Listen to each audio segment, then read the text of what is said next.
Assalamualaikum warahmatullahi wabarakatuh.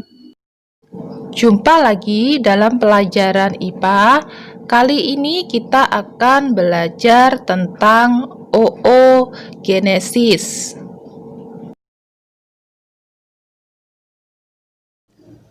Oogenesis adalah pembentukan sel telur atau ovum di dalam ovarium.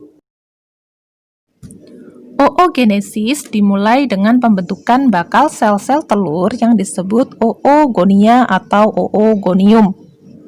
Pembentukan sel telur ini dimulai sejak di dalam kandungan. Dan semua oogonium ini bersifat diploid.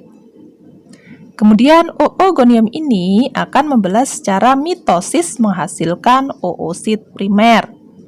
Kemudian oosit primer ini membelah secara meiosis, tetapi hanya sampai pada fase profase.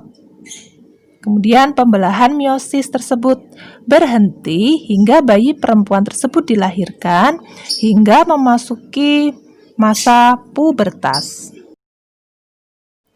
Memasuki masa pubertas, oosit melanjutkan pembelahan meiosis 1. Hasil pembelahan tersebut berupa 2 sel haploid, yaitu 1 sel yang besar disebut oosit sekunder dan 1 sel yang berukuran lebih kecil disebut badan polar pertama. Kemudian akan dilanjutkan pembelahan meiosis yang kedua yang kemudian menghasilkan 1 ootit dan 1 badan polar yang kedua. Sedangkan badan polar yang pertama tadi akan membelah menghasilkan 2 badan polar atau yang disebut dengan polosit. Dan ootit tadi berdiferensiasi menjadi ovum. Baiklah, kita simak video berikut ini. Nah, apa itu yang dimaksud dengan oogenesis?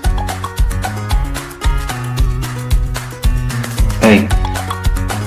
Oogenesis adalah suatu proses pembentukan sel telur atau yang dikenal dengan ovum pada wanita yang terjadi di dalam ovarium atau yang dikenal dengan indung telur. Mari kita bahas tahapan oogenesis berikut.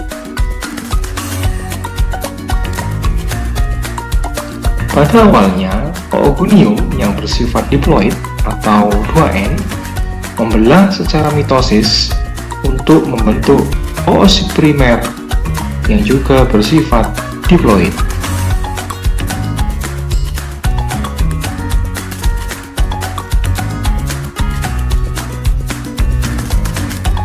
Kemudian, oosit primer mengalami pembelahan secara meiosis pertama yang akan menghasilkan 2 sel haploid atau dikenal dengan N yang berbeda ukuran.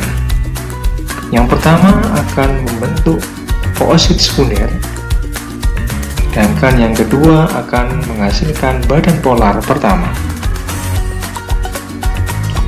Selanjutnya, oosit sekunder mengalami pembelahan meiosis yang kedua, membentuk ootit yang bersifat haploid dan badan polar yang kedua.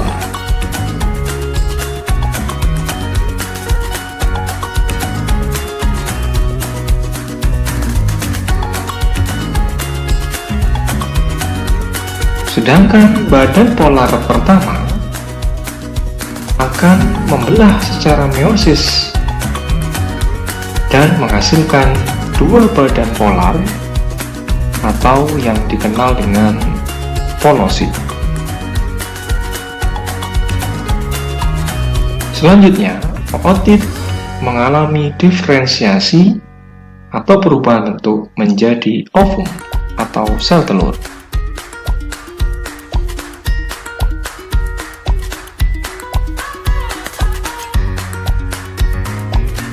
Nah, itulah tadi tahapan dari proses oogenesis.